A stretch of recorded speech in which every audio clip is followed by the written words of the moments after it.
Olá pessoal, esse é o nosso primeiro material à distância. Estamos começando hoje. Fundamentos históricos do direito. Uma boa noite a todos, ou bom dia, ou boa tarde, a depender do horário que você vai acessar esse material no AVA.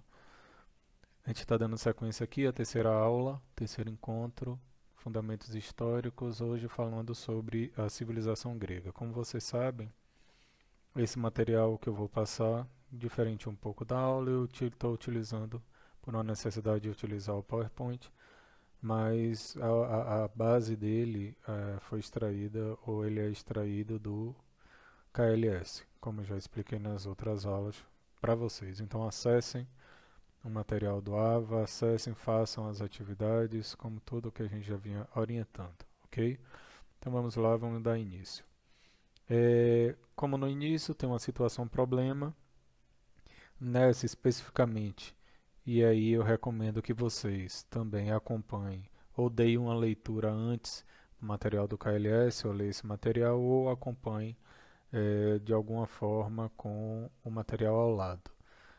Nessa primeira situação problema, a gente tem que auxiliar na produção de um seminário, destacando quais foram as principais contribuições que essa civilização, no caso a grega, deu ao direito enquanto ciência.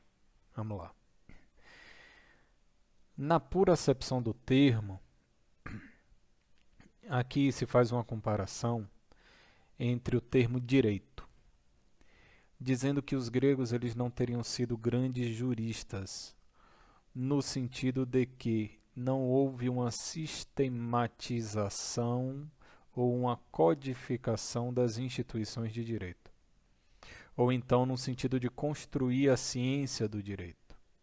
Para quem já teve ou ainda vai ter, na realidade vai ver isso em introdução ao estudo do direito, vai perceber que o direito como ciência, como a gente conhece hoje, ele vai surgir muito depois desse daqui. Lógico, toda comparação que a gente faz, ou normalmente a gente faz em relação à história do direito, a análise dessas civilizações anteriores, ela vai no sentido da nossa referência ao direito que a gente conhece hoje. Então, hoje a gente já encara o direito como ciência, já tem algum tempo, desde a modernidade, principalmente depois do positivismo jurídico.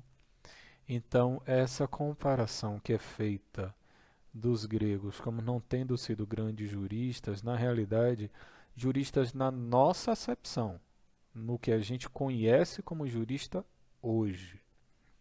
Mas eles tinham uma compreensão que, além disso, entendiam que conhecer o direito deveria fazer parte da educação de todo cidadão. Ou seja, eles nesse ponto eles eram muito mais avançados do que a gente. Nós somos uma tradição que chama de civil law. Nós somos influenciados pelo direito latino. Lógico, a Grécia teve influência, como a gente vai ver na aula de hoje. Mas uma diferença básica para algumas culturas que a gente tem hoje, que segue um outro sistema, que é um sistema baseado não tanto na lei escrita, mas existe lei escrita. Eles, muitos, por exemplo, no direito alemão, que segue o sistema dos precedentes judiciais e do common law, que vocês ainda vão estudar isso, mas muito mais para frente, é, se aprende o direito como algo de formação necessária das pessoas, do cidadão, desde a faculdade, você aprende até antes disso. Então, também uma questão cultural. Então, os gregos já tratavam dessa forma. Os gregos já entendiam que cidadão, e a gente vai ver que cidadão não é uma concepção qualquer de cidadão, nem todos eram cidadãos na Grécia, cidadãos na Grécia. Cidadão era algo que você conquistava. A cidadania grega é totalmente diferente da concepção que a gente tem hoje, ou que a humanidade foi desenvolvendo depois com o passar do tempo. Hoje, ao simplesmente nascer, você já é um cidadão. Na cultura grega, nessa época, na antiguidade, você tinha que se tornar um cidadão, pelo conhecimento que você adquiria, pelos serviços que você prestava e tudo mais. Então, nem todo mundo era cidadão. É uma das coisas que a gente vai ver em algumas críticas relacionadas à democracia grega. É, os pensadores gregos consideravam como principal fonte do direito o nomos, que era normalmente traduzido como lei que tem a função de limitar o poder das autoridades. Essa concepção de limitação do poder das autoridades é importantíssima.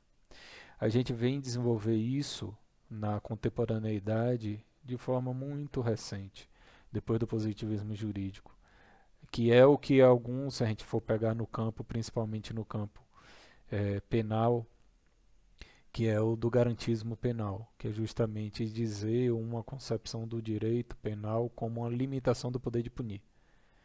E a gente tem isso em outras áreas também, no direito constitucional e outras mais, mas isso já era a base do direito na Grécia Antiga.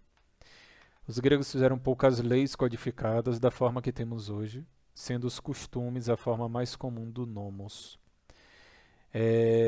O costume, eu procuro passar isso para os meus alunos, muitas das vezes o costume, ou normalmente, ele tem muito mais força do que uma lei escrita. Porque o costume é algo que é culturalmente construído, não é algo que é imposto.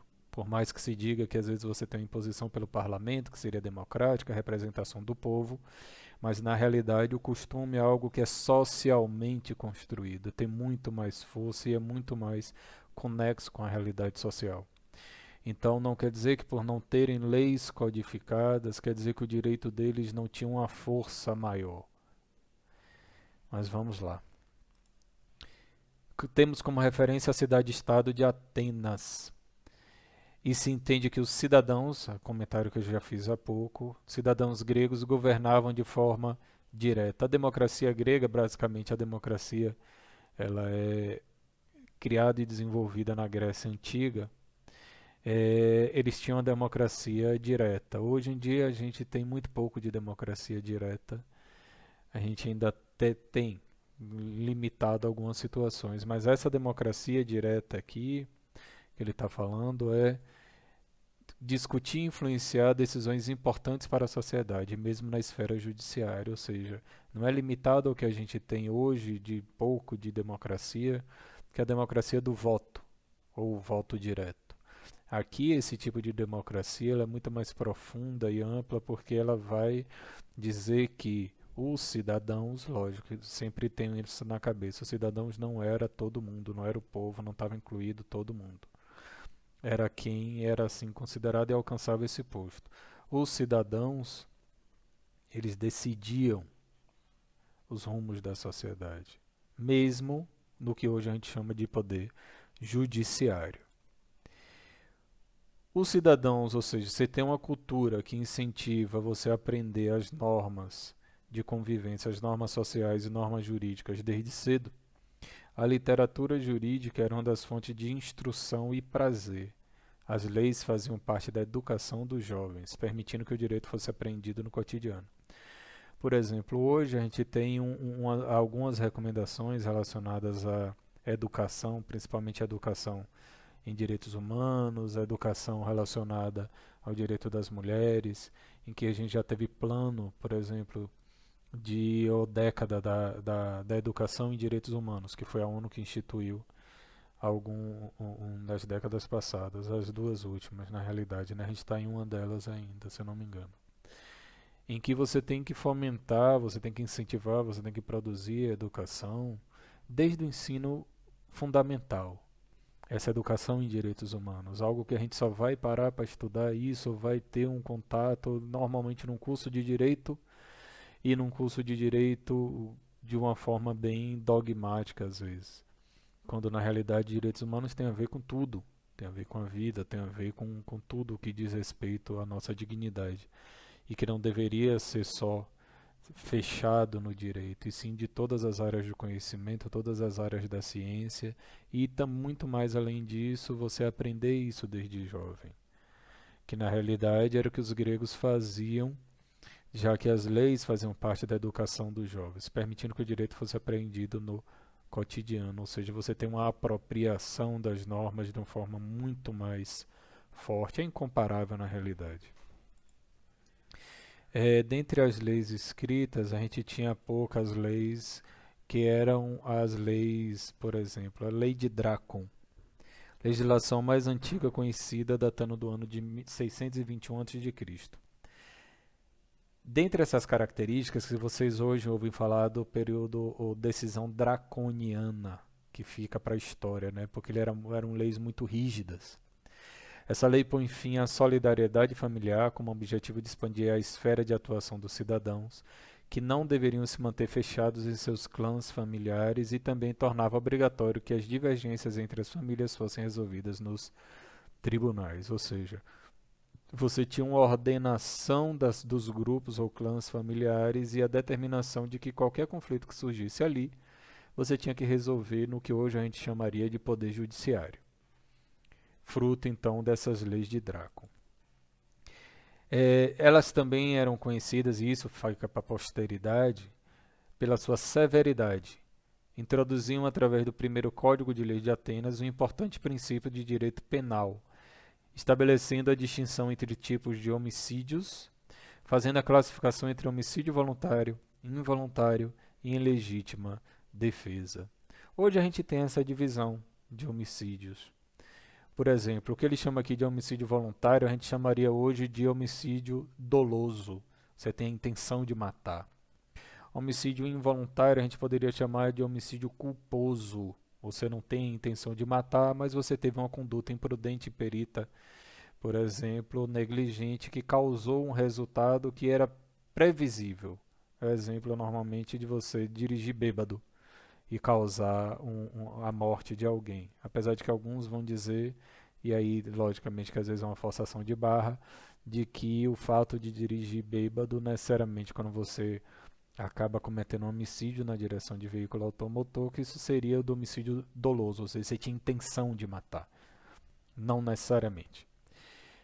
E a legítima defesa, que vocês já conhecem pelo senso comum, que seria um homicídio praticado em legítima defesa. Você, ao se defender ou até defender alguém, acaba cometendo homicídio. Seguindo aqui nessas leis de Draco, seu principal mérito constitui proporcionar normas determinadas iguais para todos, ou seja, você estabeleceu uma igualdade. A questão é igualdade para quem nesse sentido?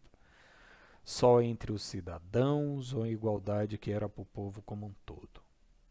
Que constituindo o primeiro passo para diminuir os privilégios da aristocracia, o que na época provocava contínuos conflitos sociais, desordens e instabilidade política. Ou seja, você tem as primeiras leis escritas que vão mexer com o sistema social de forma a incomodar, vamos dizer assim, e gerar então esses conflitos, desordens e instabilidade política. Entre 594 e 593 a.C., ou seja, depois da lei de Draco, Solon, sob influência do direito egípcio, cria o novo Código de Lei, alterando o que foi criado por Drácon, promovendo uma ampla reforma institucional, social e econômica, influenciando o desenvolvimento dos cidadãos de Atenas. Ou seja, se você tem a lei de Drácon aqui, em 621, e pouco tempo depois, na realidade, não muito tempo, coisa de menos de 30 anos, você tem um novo Código de Lei que foi criado por Solon. Vamos lá. Nesse novo Código de Lei, algo que Drácon já tratava, que era a igualdade, ele vai ser aprofundado. Você acaba com a propriedade coletiva dos clãs familiares e a servidão por dívidas, ou seja, isso aqui é um golpe duro nessa situação, coisa que até hoje a gente luta, vamos dizer assim, quando você vai tratar, por exemplo, em relação ao direito de propriedade e à desigualdade social. Então aqui houve a supressão da propriedade coletiva dos clãs, ou seja, os clãs familiares, as famílias, elas já não eram donas das propriedades de forma exclusiva, e também uma dívida ou alguém que não pagasse uma dívida não seria escravizado mais.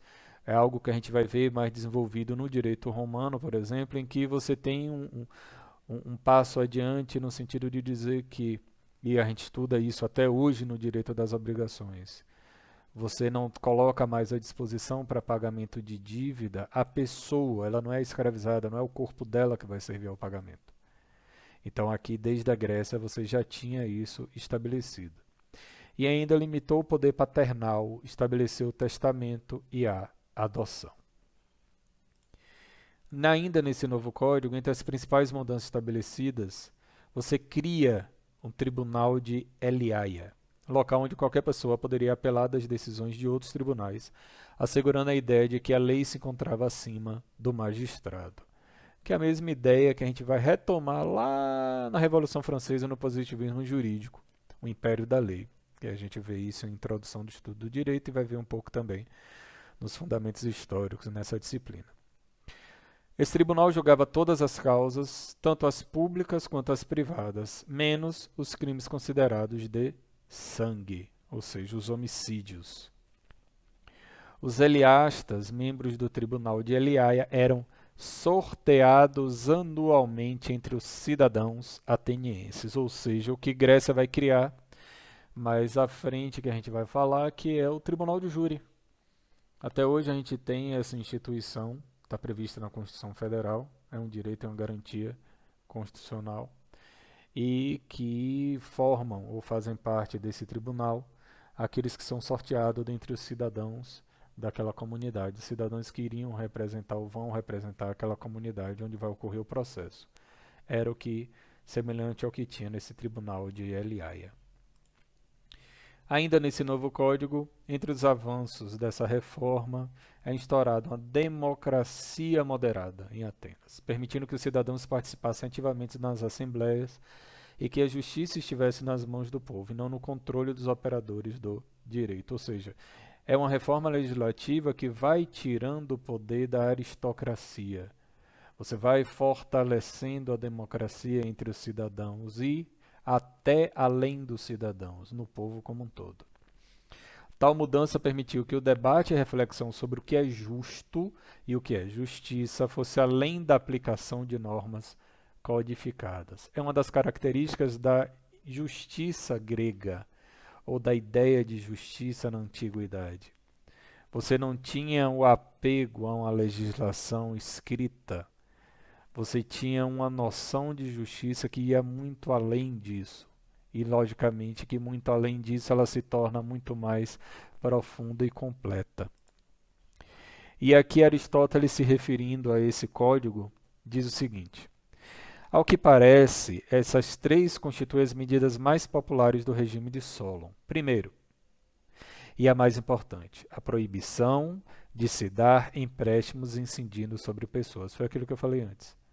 Porque você tinha como regra a dívida, ela era paga, caso não fosse voluntariamente, com a escravidão ou com algo relacionado ao corpo da pessoa se tornava propriedade de outro. Em seguida, a possibilidade a quem se dispusesse de reclamar reparação pelos injustiçados. Essa reclamação de reparação pelos injustiçados, aqui a gente já está tratando num sistema processual, num sistema de tribunal, num sistema de julgamento. E terceiro, o direito de apelo aos tribunais. Disposição essa referida como a que mais fortaleceu a multidão, pois quando o povo se assenhoreia dos votos, assenhoreia-se do governo. Ou seja, você tem uma criação de tribunais ou de instâncias de tribunal que a gente vai ver, em que favorecem essa participação popular, essa democratização nos destinos e nas decisões daquela comunidade. E aí se pergunta, o que você acharia se hoje fosse possível que um cidadão comum sem formação técnica pudesse integrar nossos tribunais? Acha que seria uma boa coisa? Tal escolha grega, com certeza, foi um grande avanço no campo da democracia, mas será que funcionaria na atualidade? Ou seja, eu quero transformar esses questionamentos aqui, observem, prestem bem atenção. Eu vou transformar esses questionamentos numa atividade que eu quero que vocês desenvolvam e me apresentem até o final dessa semana. Eu quero que vocês me respondam por escrito, me mandem depois por e-mail, eu vou disponibilizar ou eu disponibilizo o meu e-mail, mas eu quero que vocês me respondam exatamente isso daqui, ok? Seguindo.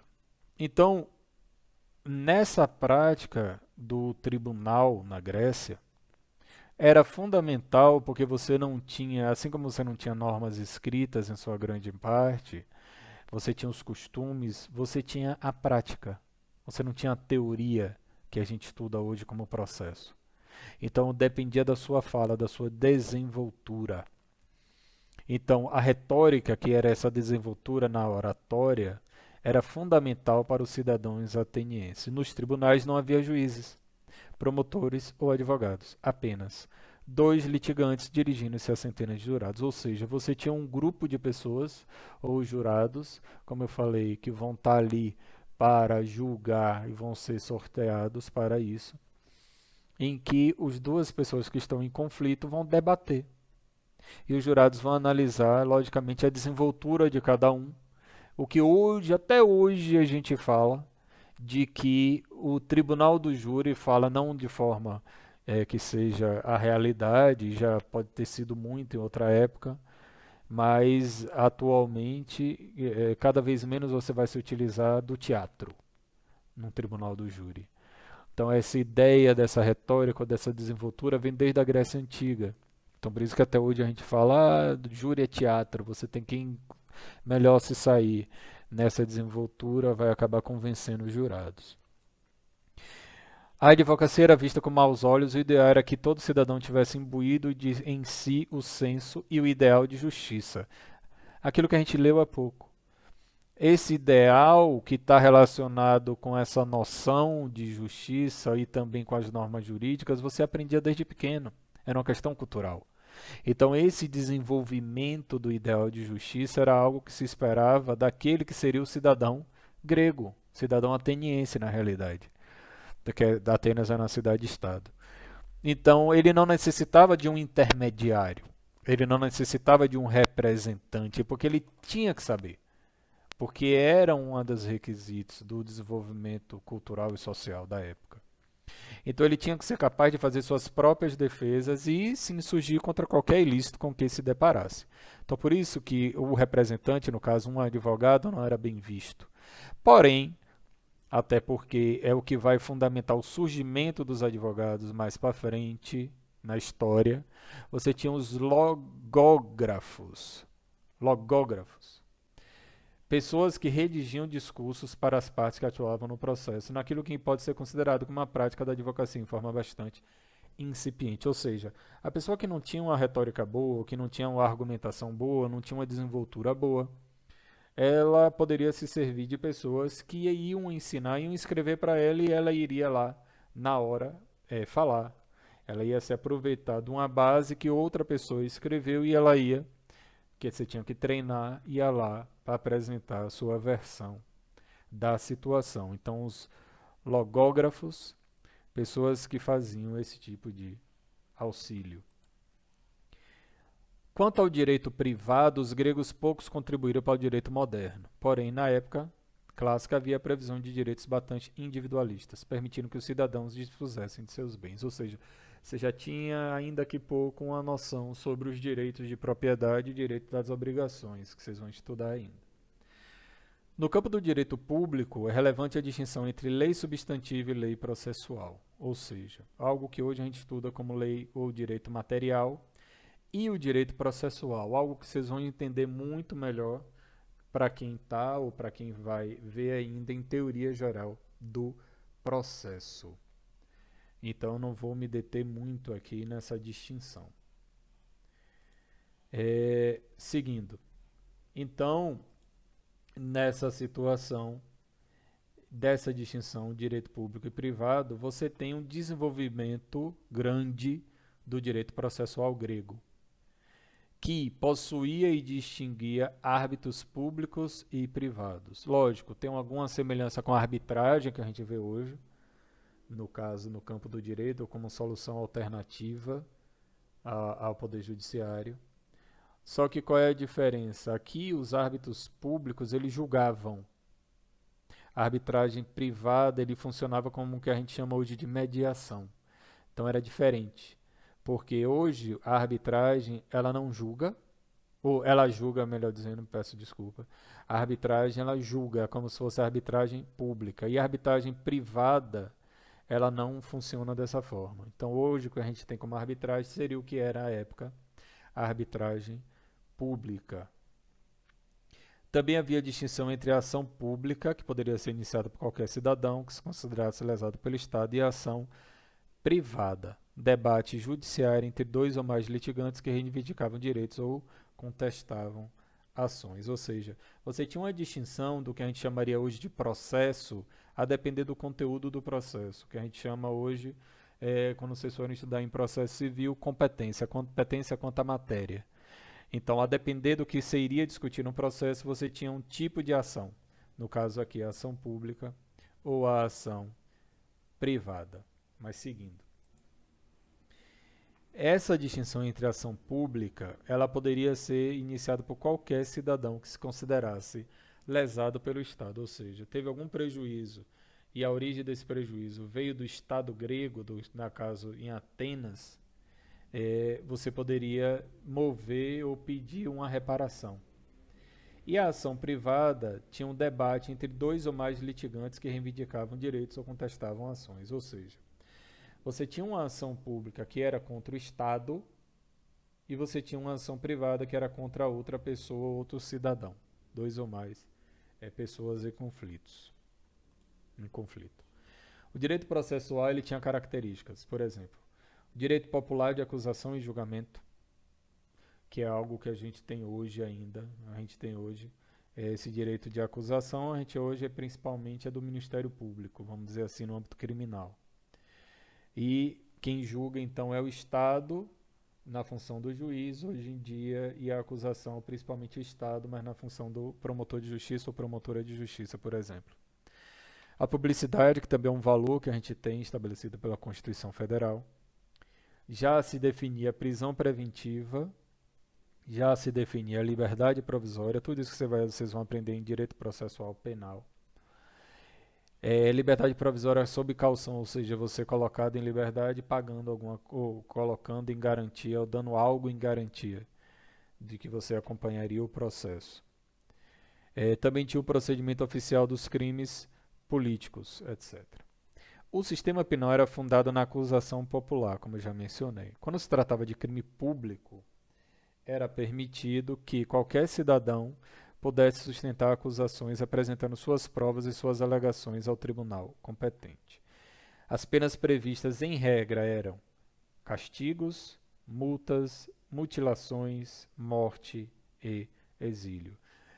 Não nesse material, mas tem algumas fontes que vão dizer que, inclusive, a pena de prisão já existia nessa época. Aqui não é mencionada porque ela também não era tão aplicada assim, mas também tem alguns que vão dizer que a pena de prisão já existia aqui na Grécia Antiga. Vamos lá. Dentro desse sistema jurídico que a gente tinha na Grécia, você pode ver aqui que tinham 4 instâncias. Não instâncias no sentido que a gente conhece hoje, mas 4 tipos de tribunais conforme o que você fosse tratar neles. Não era uma situação de você começar num tribunal e depois passar para outro via recurso, como a gente tem hoje, que é a noção de instâncias, por exemplo. Não, você tinha a depender da matéria. Ou seja, a Assembleia do Povo cuidava, era composta por senadores e magistrados populares que discutiam crimes políticos mais graves. O Areópago, mais antigo e célebre tribunal, julgava crimes com morte, os homicídios, por exemplo. Os tribunais de Efetas, compostos por 51 juízes escolhidos pelo Senado, julgavam pessoas que cometiam homicídios não premeditados, seria semelhante aos homicídios culposos, por exemplo. E por fim o Tribunal de Aliaia, que eu mencionei há pouco, que se reunia na praça pública e tinha jurisdição comum, ou seja, o que não fosse crime de vida ou de morte e crimes políticos ia para esse tribunal, todo o resto ia para discussão em praça pública. Vamos lá. Então o direito grego ele avançou muito e contribuiu com os seguintes institutos, apesar de não ser predominantemente um direito com normas escritas. Para vocês verem que não é necessariamente a norma escrita que vai tratar dessa evolução toda do direito.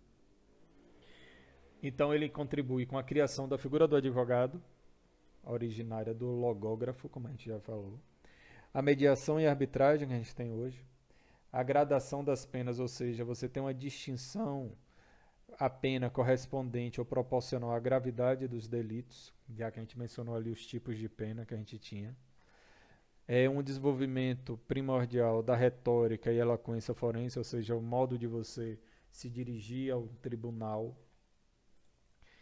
Também institui o júri popular, diferencia, ele separa o que é homicídio voluntário, involuntário e legítima defesa, como eu mencionei há pouco. Limita o poder paternal, porque era uma sociedade em que o poder familiar primordialmente era exercido pela a figura masculina, e ele vem a limitar esse poder. E o fato da maioridade do filho permitir que esse não estivesse mais sob a autoridade do pai, algo que a gente tem hoje quando a gente fala da capacidade plena, em que você não é mais submetido ao poder familiar, como a gente chama hoje. Possibilidade de transferência da propriedade apenas por contrato e a criação de um sistema de publicidade que trazia proteção aos terceiros interessados, que a gente tem até hoje no direito de propriedade, no direito civil, que vocês vão estudar. A necessidade, por exemplo, é de você ter um registro em cartório para dar publicidade, para proteger os terceiros que têm interesse, porque está lá tudo posto. Você quer comprar um imóvel, você tem que ir lá no cartório, ver no registro, ver se ele tem algum problema, alguma limitação, ou se ele está dado em garantia para algo, que aí você corre o risco de comprar e acabar perdendo o bem e por aí vai. Ou seja, essa publicidade que a gente tem até hoje relacionada aos registros. É, e aí, para finalizar, a situação problema 2, questiona-se. Você vive na Grécia Antiga e um amigo seu precisa fazer uma sustentação oral no tribunal.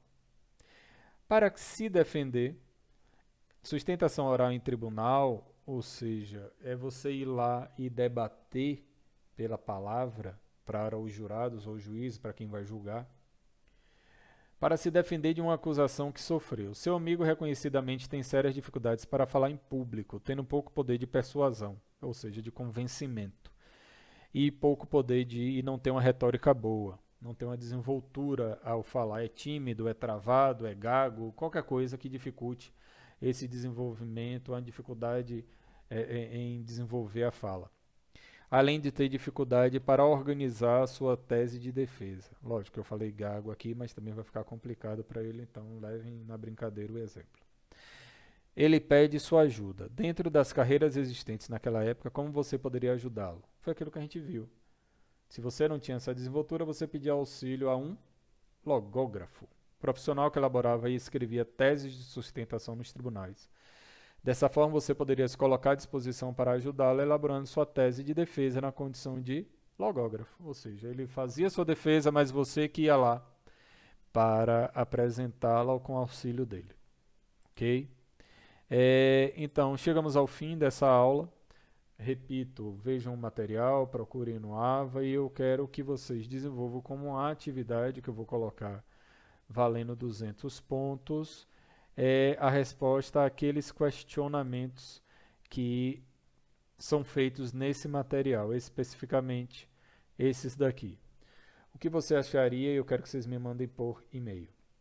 O que você acharia se hoje fosse possível que um cidadão comum sem formação técnica pudesse integrar nossos tribunais? Acha que seria uma boa coisa? Então, a escolha grega, com certeza, foi um grande avanço no campo da democracia, mas será que funcionaria na atualidade? Então vamos lá, vou finalizar aqui com vocês mais essa aula e boa noite, bom dia ou boa tarde.